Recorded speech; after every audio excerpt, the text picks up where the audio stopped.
हे मित्रांनो, तुम्हाला नमस्कार करतो. ओम श्री गणेश देवताय नमः. ओम श्री कुलदेवताय नमः. ओम श्री गुरुदेवताय नमः. ओम सर्व श्री इष्टदेवताय नमः. शिवशरणात मित्रांनो, मी कडाप्पा परत एकदा आपल्या समोर हजर आहे. माझ्या धर्मकारम चॅनलमध्ये आपले सहर्ष स्वागत करीत आहे. मित्रांनो, पंचांगाच्या आता आपल्या समोर सादर करीत आहे. मित्रांनो, आज रविवार दिनांक 16 नोव्हेंबर 2025, शालिवान शके 1947, संवत्सर विश्वासू, अयन दक्षिण, ऋतू हेमंत, मास कार्तिक, पक्ष कृष्ण. तिथे मित्रांनो आजची द्वादशी तिथी आहे. उद्या पहाटे 4:48 त्रयोदशी तिथीला सुरुवात होईल. वार रविवार आहे. नक्षत्र मित्रांनो आजचे हस्त नक्षत्र आहे. उत्तरातील 2:11 चित्रा नक्षत्राला सुरुवात होईल. योग मित्रांनो प्रीती योग आहे, जो अहोरात्र असणार आहे. करण मित्रांनो कौलव करण आहे. दुपारी 3:41 तैतील करणाला सुरुवात होईल आणि उद्या पहाटे 4:48 गरज करणाला सुरुवात होईल. मित्रांनो, रवी राशी बदल करत आहे. वृश्चिक राशीत तो प्रवेश करत आहे तुळ राशीतून.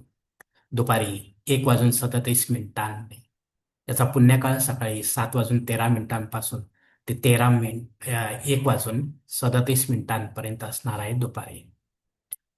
या पुण्यकाळामध्ये आपण सूर्यदेवतेसंबंधी धार्मिक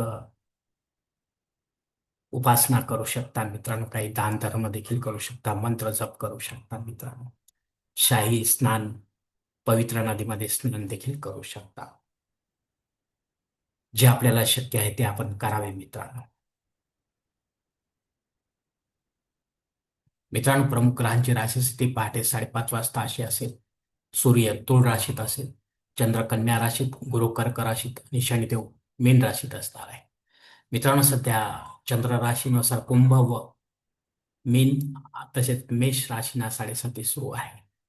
या राशींच्या जातकांना ही 7:30 चांगली जाणार आहे किंवा नाही हे जाणून घेण्यासाठी त्यांनी त्यांच्या कुंडलीसह, जन्मकुंडलीसह ज्योतिषाकडे धाव घ्यावी मित्रांनो. तेच आपल्याला समजावून सांगतील. जर शनी अशुभ असेल तरच आपल्याला धार्मिक सेवा करण्याची गरज आहे, अन्यथा धार्मिक सेवा करण्याची गरज नाही मित्रांनो. मित्रांनो, मुंबई भागातील सूर्योदय असते याप्रमाणे. सूर्योदय सकाळी 6:48 तर सूर्यास्त सायंकाळी 5:59 असणार आहे. मित्रांनो, गोचर ग्रहांची सद्यस्थिती सुद्धा जाणून घेऊया. अस्तंगत ग्रहांमध्ये सध्या मंगळ आणि बुध हे दोन ग्रह अस्तंगत आहे. मंगळ 10 नोव्हेंबर आणि बुध 15 नोव्हेंबर पासून अस्तंगत होत आहे. वक्री ग्रहांमध्ये सध्या शनी आणि गुरु हे दोन ग्रह वक्री आहेत. शनी 13 जुलैपासून तर गुरु 11 नोव्हेंबर पासून वक्री होत आहेत. मित्रांनो, हे दोन्ही ग्रह आपल्याला काय फळ देतील जातकांना, तर हे देखील आपल्याला आपल्या जन्मकुंडलीच्या माध्यमातून ज्योतिषाकडून जाणून घ्यावं लागेल. मित्रांनो, या पंचांगाच्या आधारे आता आपण आजच्या पूजेसाठी लागणारा संकल्प सोडणार आहोत. तेव्हा आपण आपल्या उजव्या हाताच्या तळहातावर एक पळी पाणी, थोड्या अक्षत, एक फुल वा फुलाची पाकळी घ्या आणि आज छोटासा संकल्प म्हणायला सुरुवात करा मित्रांनो. हरोम शिवा शिवा शंभुराज्ञे प्रवर्तमान सद्य ब्रह्मण द्वितीय परार्धे श्वेतवराह कल्पे वैवस्वत मन्वंतरे कलियुगे प्रथम पादे जंबुद्वीपे भारतवर्ष भरतखंडे मेरो दक्षिण दिग्भागे महाराष्ट्र देश व्यावहारिक चांद्रमानी शालिवान शके 1947 प्रभावादी षष्टी संवत्सरामध्ये विश्वासू नाम संवत्सरी दक्षिणायने हेमंत ऋतू कार्तिक मासे कृष्ण पक्षे भानुवासरे हस्त नक्षत्रे प्रीती योगे कौलो करणे द्वादशी शुभतितो वीर गोत्रात उत्पन्न मे कळप्पा मऊ पात्र दुरितक्षय द्वारसे पार्वती पती परमेश्वर पित्यर्थ विधिवत पंचोपचार नित्य देवपूजा एवं इष्टलिंग पूजा करेशे. मित्रांनो, याच ठिकाणी हा संकल्प संपलेला आहे. तेव्हा आपण आपल्या उजव्या हाताच्या तळहातावर संकल्पाचे पाणी समोरच्या तापणात सोडून द्या. मित्रांनो, या संकल्पाची वेळ मर्यादा दुपारी 3:41 असणार आहे. या वेळेनंतरही आपल्याला संकल्प सोडायचा असेल तर कृपया आपण वरील बदललेल्या पंचांगाचा आधार घ्यायचा आहे, नवीन संकल्प तयार करायचा आहे. त्या संकल्पात आपण करत असलेल्या धार्मिक विधीचा उल्लेख अवश्य करायचा. तेव्हाच आपली धार्मिक सेवा संबंधित देवतांपर्यंत पोहोचेल आणि त्यांचे आशीर्वाद आपल्यापर्यंत पोहोचतील. आपल्या जीवनात एक सुखमय बनेल मित्रांनो. मित्रांनो, आता मुहूर्त विभागामध्ये पाहूया. या धार्मिक विधीने त्यांचे मुहूर्त काळ याप्रमाणे दिलेले आहेत. सर्वात प्रथम साखरपुडा, बारसे, जावळ काढणे तसेच गृहप्रवेश करणे या सर्वांसाठी एकच मुहूर्त आहे. दिनांक 16 आजचा मुहूर्त आहे मित्रांनो. डोहाळ जेवणासाठी मात्र मुहूर्त या मासात आता नाही मित्रांनो. मुहूर्ताच्या दुसऱ्या भागात पाहूया मित्रांनो. उपनयन करण्यासाठी, विवाह करण्यासाठी, वास्तुशांती करण्यासाठी, भूमिपूजन व पायाभरणी करण्यासाठी, देवमूर्तीची प्राणप्रतिष्ठा करण्यासाठी, या कुठल्याही विधीसाठी एकही मुहूर्त आता या मासामध्ये उपलब्ध नाही मित्रांनो. मित्रांनो, अशा वेळी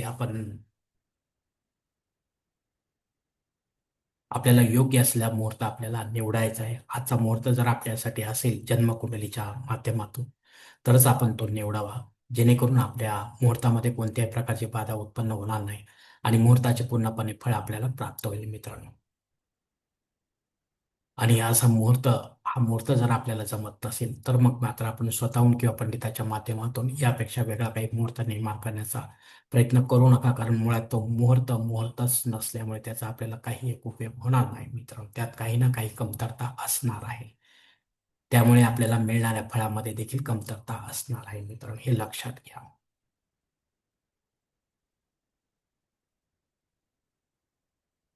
मित्रांनो, पंचांगातील इतर काही महत्वाची जी माहिती आहे ती आता आपण पाहूया. पंचांग शुद्धी नाही मित्रांनो.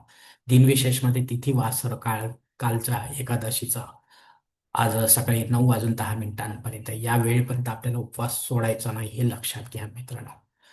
यानंतर आपण उपवास सोडू शकता. द्वादशी श्राद्ध कर्म आहे मित्रांनो. आपली आई किंवा आपले वडील या तिथीवर आपल्याला सोडून परलोकात निघून गेले असतील, तर त्यांच्या नावाने आपल्याला पिंडदान युक्त वा विरहित असे श्राद्धकर्म करणे गरजेचे. घरी करा किंवा तीर्थक्षेत्री करा, पण विधिवत करा, पंडिताच्या माध्यमातून करा आणि अपराह्न काळातच करा. तेव्हाच आपली पितरसेवा आपल्या पितरांपर्यंत पोहोचेल, त्यांचे आशीर्वाद आपल्यापर्यंत पोहोचतील आणि आपले जीवन अधिक सुखमय बनेल मित्रांनो. मित्रांनो, रवी राशांतर आज होत आहे वर सांगितल्याप्रमाणे. मित्रांनो, उत्तर रात्री 2:11 अमृत योग असणार आहे. हा अत्यंत शुभ योग असल्यामुळे या वेळेपर्यंत जे काही आपण काम कराल त्याचा आपल्याला जास्त फायदा मिळू शकतो मित्रांनो. तसेच उद्या पहाटे 4:48 दग्ध योग देखील असणार आहे. हा जनन शांती संबंधी आहे. जे काही बालक जन्म घेतील या वेळेपर्यंत त्यांची जनन शांती ही 12व्या दिवशी त्यांच्या निवासस्थानी करायची असते, पंडिताच्या माध्यमातून विधिवत मित्रांनो. अन्यथा पुढे जाऊन आपल्याला मुहूर्त काढावा लागतो आणि पंचांग बदल की आपण सर्वजण विसरून जातो मित्रांनो. पण बाळाच्या जीवनात येणारे अशुभ घटनांचे योग किंवा त्यांची तीव्रता कमी होत नाही मित्रांनो. मित्रांनो, अग्नी पृथ्वीवर हजर नाही, त्यामुळे आपल्याला नव्यानं काही होम यज्ञ कर्मकांड सुरू करता येणार नाही. जे रेग्युलर आहे तेच आपण करू शकता मित्रांनो. राहू काळ सायंकाळी 4:30 ते 6 वाजेपर्यंत आहे. या 1.5 तासाच्या काळामध्ये राहू अत्यंत प्रभावी असल्यामुळे तो आपल्या कामांना बिघडवणार मित्रांनो. म्हणून आपण शक्यतो या वेळेमध्ये आपली महत्वाची किंवा विशेष कामे करू नका. इतर वेळेत करा, जेणेकरून त्यात आपल्याला यशाची प्राप्ती होऊ शकेल. धन्यवाद मित्रांनो. आजचा हा पंचांगासंबंधीचा व्हिडिओ मी याच ठिकाणी संपवत आहे. आपण जर माझ्या मताशी सहमत असाल तर कृपया माझे धरमकरम चॅनल सबस्क्राईब करा, लाईक करा, आपले कुटुंब व मित्रपरिवारासोबत शेअर करा. तसेच कॉमेंट्स बॉक्समध्ये आपले मत अवश्य नोंदवा आणि माझा पुढील व्हिडिओ आपल्यापर्यंत पोहोचण्यासाठी बेल बटन अवश्य दाबा. धन्यवाद मित्रांनो. पुढील भेटीपर्यंत आपण खुश राहा, आनंदी राहा, प्रसन्न राहा. हरिओम. शिवशंभो महादेव.